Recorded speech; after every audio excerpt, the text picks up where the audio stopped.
Good morning, my name is Sunny Yadav और मेरा topic है आज का इन्वायरमेंटल इशू। इन्वायरमेंटल इशू का मतलब क्या होता है? इन्वायरमेंटल इशू का मतलब ये होता है कि इन्वायरमेंट में जैसे कोई भी अनडिजर्वेबल चेंज आ रहा है जो इकोसिस्टम को हार्म कर रहा है, या कोई भी अननेचुरल फिनोमिना जो इकोसिस्टम को हार्म कर। इन्वायरमेंट इशू के अंदर बहुत सारे टॉपिक्स आते हैं। इसके 4 टॉपिक्स हम मेनली कवर करने वाले हैं, जो कि पहला टॉपिक है green house and global warming. मैं ये टॉपिक को एक साथ कवर करने वाला हूँ। इसका रीजन ये है कि ये दोनों टॉपिक इंटरकनेक्टेड है। अब जैसा कि आप कोई भी एक टॉपिक के साथ 4 सवाल पूछ सकते हैं, ये टॉपिक क्यों का मतलब क्या है, इस टॉपिक का कॉज क्या है, इस टॉपिक का इम्पैक्ट क्या होगा, इस टॉपिक का कंट्रोल कैसे कर सकते हैं, मतलब किसी भी इफेक्ट को। तो अपने टॉपिक की तरफ बढ़ते हैं, जो कि है green house effect. Green house effect का मतलब आप समझिएगा। इसमें क्या होता है कि जो अर्थ से रेज होती है, रेडिएशन होती है हीट फॉर्म में, वो अपने जब एटमॉस्फेयर में एंटर करती हैं तो वो क्लाउड्स और गैसेस को हीट अप कर देती हैं, और वो जो सरफेस को रीच करती हैं। जैसे मान लीजिए एक सरफेस है, ये अर्थ सरफेस है। इसमें क्या होता है, जब कोई रेज आती है तो कुछ एब्जॉर्ब होगी और कुछ रिफ्लेक्ट बैक होगी। जो रिफ्लेक्ट बैक रेज होती है उसमें बहुत सारी गैसेस होती है इन्वायरमेंट में जो ट्रैप करती है। अब ये एक नेचुरल फिनोमिना हो गया जो हो रहा होगा। अब इसका डिस्टर्ब क्या होता है, जैसे यहाँ बहुत सारी गैसेस होती हैं, मान लीजिए ये carbon dioxide, methane, nitrous oxide और ओजोन। तो ये गैसेस क्या करती हैं, ये गैसेस वो हीट को ट्रैप कर लेती हैं और इसे पास होने नहीं देती। इससे क्या होता है कि जब ये गैसेस पास नहीं होती हैं तो ये हीट ट्रैप रह जाता है, और ये हीट क्या होगा, ये अर्थ सरफेस को हीट करेगा, पूरे टेम्परेचर को, जो इनिशियल टेम्परेचर होगा मान लीजिए, उसको राइज कराएगा। अब ग्रीन हाउस इफेक्ट में क्या होता है, ग्रीन हाउस की कुछ गैसेस होती हैं, इन्हीं 4 गैसेस को हम मेनली कहते हैं ग्रीन हाउस गैसेस।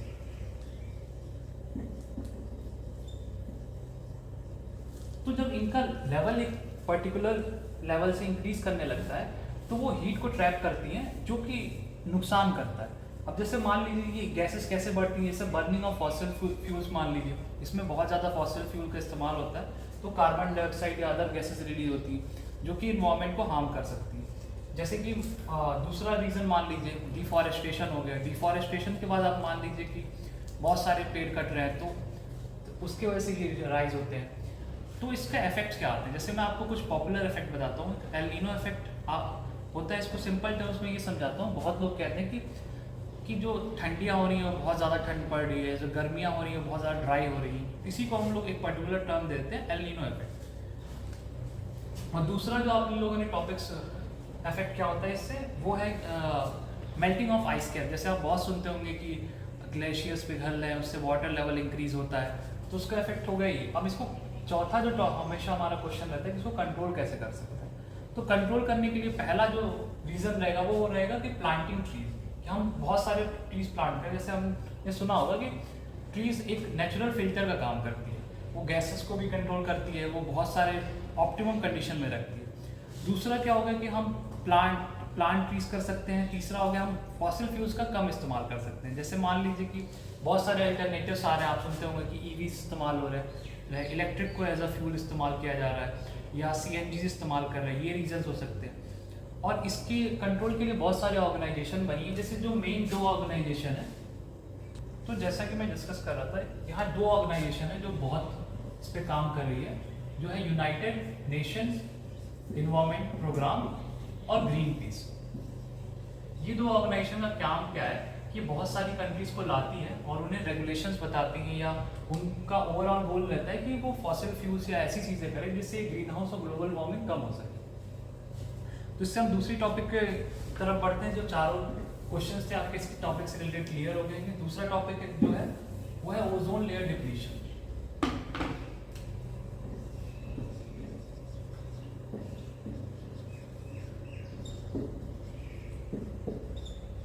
तो ओजोन लेयर डिप्लीशन जानने से पहले हम ये जानते हैं फॉर्मेशन कैसे हुआ। जैसे मान लेते हैं कि हमारे स्टार्टिंग में कोई ओजोन लेयर नहीं थी, तो अर्थ सरफेस पर बहुत सारी गैसेस थी, वाटर मॉलिक्यूल्स, मीथेन मान लीजिए, कार्बन डाइऑक्साइड मान लीजिए, तो ऐसे सारे बहुत सारी गैसेस थी। तो डायरेक्ट यूवी लाइट, जो यूवी के रेज होते हैं वो अर्थ सरफेस पे हिट करती थी। तो जब यूवी रेज हिट करती थी तो वो क्या करती थी, वाटर मॉलिक्यूल्स जो होते हैं H2O, इसको ब्रेक कर देती थी। इससे हाइड्रोजन अलग कर देती है और ऑक्सीजन अलग कर देती है। अब जैसे आप जानते हैं कि हाइड्रोजन एक बहुत लाइटर होता है तो वो रिमूव हुआ था, और जो ऑक्सीजन था वो यूवी लाइट के प्रेजेंस में रिएक्ट करके के ओजोन बनाती थी फ्री ऑक्सीजन से।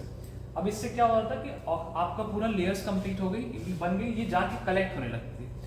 अब जैसे पूरे एटमॉस्फेयर में बहुत सारी लेयर्स होती हैं, जो दो लेयर होती है, स्ट्रेटोस्फियर और troposphere.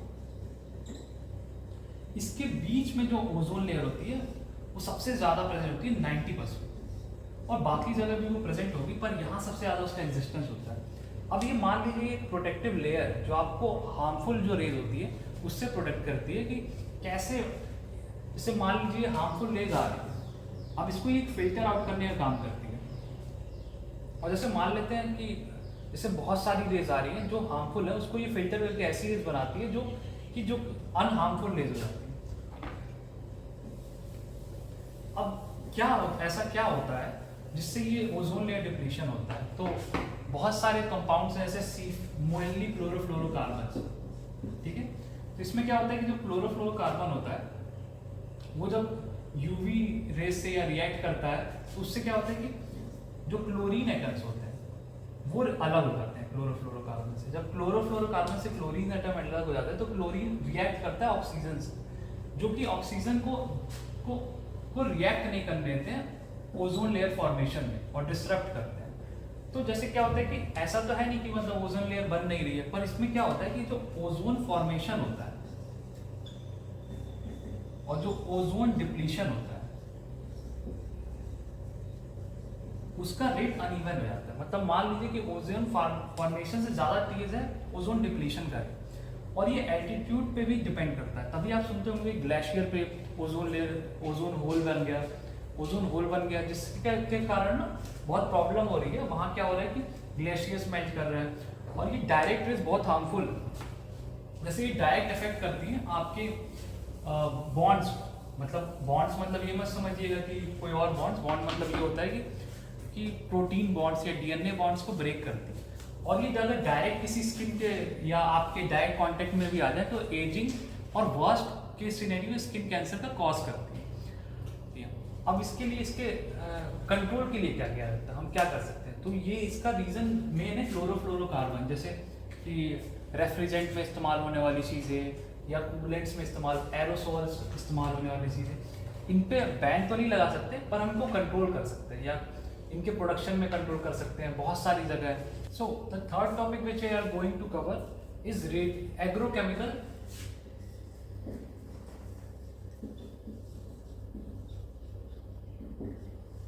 So the term suggest, मतलब इसमें ये कहना चाह रहा है कि जो केमिकल्स हम लोग यूज कर रहे हैं एग्रीकल्चर में कि उसकी प्रोडक्टिविटी बढ़ाने के लिए, उससे इफेक्ट क्या हो रहा है एनवायरमेंट पे। जैसे उससे इफेक्ट ये हो रहा है कि एक रिसेंट स्टडी में पाया गया था कि बहुत सारे चिल्ड्रंस में या ह्यूमन बींग्स में कुछ सर्टेन लेवल ऑफ केमिकल का राइज हो, तो वो ऐसे केमिकल थे जो हम एग्रीकल्चर में इस्तेमाल कर रहे थे उसकी प्रोडक्टिविटी बढ़ाने के लिए अलग अलग। तो एग्रोकेमिकल को हम डिवाइड करना चाहें तो 3 सेक्शन में डिवाइड कर सकते हैं। एक है फर्टिलाइजर्स,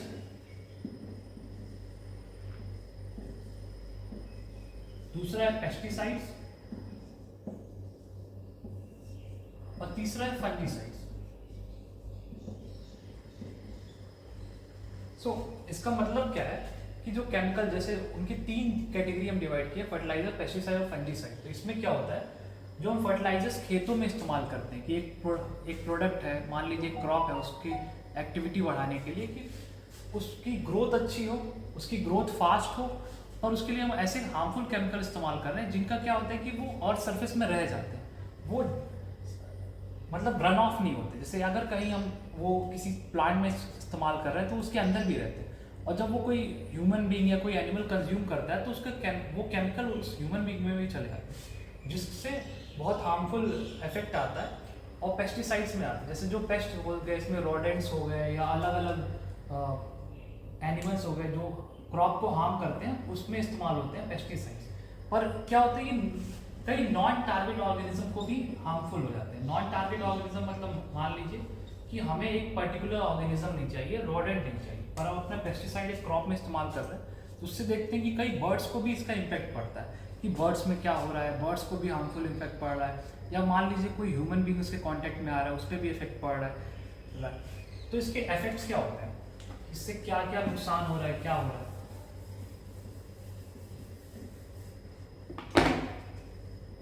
तो इसके इफेक्ट्स पे जाते हैं।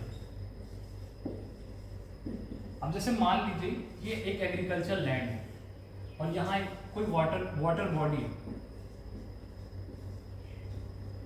तो जब हम इसमें फर्टिलाइजर्स या कोई भी एग्रो केमिकल इस्तेमाल करते हैं तो वो सॉइल को कंटेमिनेट तो करते हैं, उसके साथ ना वो वाटर बॉडी में भी चले जाते हैं, जिससे ना दो बहुत इंपॉर्टेंट चीजें होती हैं। एक होता है यूट्रॉफिकेशन। यूट्रॉफिकेशन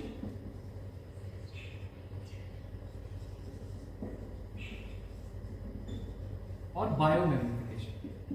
अब इससे देखिए क्या होता है। यूट्रॉफिकेशन मतलब होता है अनवांटेड ग्रोथ ऑफ वीड्स, मतलब आप बहुत सारे वाटर बॉडी में देखते हो कि बहुत सारे प्लांटेशन बढ़ जाती है, तो उससे नुकसान क्या होता है, वो सारा ऑक्सीजन जो उसके अंदर रहने वाले फिशेस या अदर ऑर्गेनिज्म इस्तेमाल करते हैं वो प्लांट्स करने लगते हैं, और जो बायोडाइवर्सिटी को वहाँ के या इकोसिस्टम को डिस्टर्ब कर देते हैं। और बायोमैग्निफिकेशन से क्या होता है, जैसे बायोमैग्निफिकेशन का एग्जांपल मैं बता रहा हूँ कि मान लीजिए एक फिश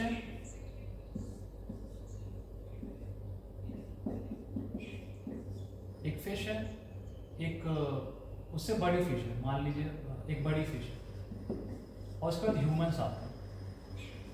इसमें क्या होता है, जब एक फिश उसको कंज्यूम करती है, कोई एक हार्मफुल केमिकल हो गया, टॉक्सिसिटी हो गई, तो उसमें उसका टॉक्सिसिटी लेवल एक सर्टेन लिमिट तक होता है, पर वो जैसे ही दूसरे ऑर्गेनिज्म में ट्रांसफर होता है उसका टॉक्सिसिटी लेवल हर एक लेवल पे बढ़ता रहता है, इसी को कहते हैं बायोमैग्निफिकेशन। और जो तीसरा होता है कि इसमें क्या होता है कि जब कोई भी क्या कहते हैं केमिकल इस्तेमाल होता है तो वो हमेशा क्रॉप्स में रह जाएगा, वो क्रॉप जो भी ह्यूमन बीइंग या ऑर्गेनिज्म कंज्यूम करेगा उसे भी इफेक्ट करेगा। अब आते हैं इसके कंट्रोल पे कि मतलब इसे कंट्रोल कैसे किया जा सकता है। तो कंट्रोल के लिए प्रैक्टिस है ऑर्गेनिक फार्मिंग।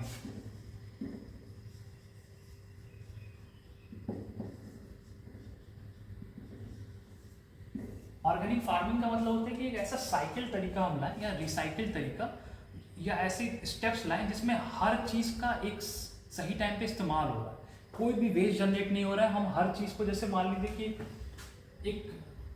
एक प्लांट है, एक एनिमल है और एक एग्रीकल्चर लैंड है। तो देखिए क्या होता है कि जैसे जो एनिमल काउ डंग या अलग अलग चीजें वेस्ट मटेरियल रिलीज करते हैं उसे हम इस लैंड पे इस्तेमाल करते हैं, और जो लैंड जनरेट करता है क्रॉप, उस क्रॉप को हम एनिमल पे को एज अ फूड प्रोवाइड करें। ठीक है, तो इससे क्या होता है कि पूरा रिसाइकल में चलता है। जो प्लांट होता है उसको, प्लांट को भी ये मैन्योर प्रोवाइड किया जा सकता है जिससे इसकी ग्रोथ में हेल्प मिले। इसे कहते हैं ऑर्गेनिक फार्मिंग, कि हम पूरे एक ऐसा स्ट्रक्चर या ऐसा प्रोसीजर बनाए इसमें हर चीज कहीं ना कहीं इस्तेमाल हो रही है, इससे जीरो वेस्ट होता है। और ऑर्गेनिक फार्मिंग में आती है बायो फर्टिलाइजर्स का इस्तेमाल, ऐसे फर्टिलाइजर्स का इस्तेमाल जो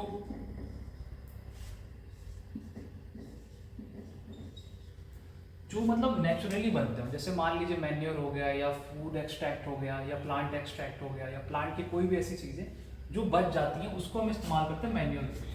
तीसरा ऑर्गेनिक फार्मिंग में आते हैं वर्मी कंपोस्ट।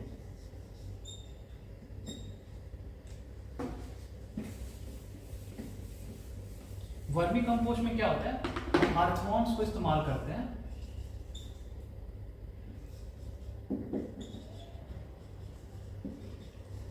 ऑर्गेनिक फार्मिंग में। इससे क्या होता है कि अर्थवॉर्म होते हैं जो नेचुरली फर्टिलाइजर्स या मैन्योर प्रोड्यूस करते हैं, जो न्यूट्रिएंट की तरह इस्तेमाल किए जाते हैं प्लांट्स में।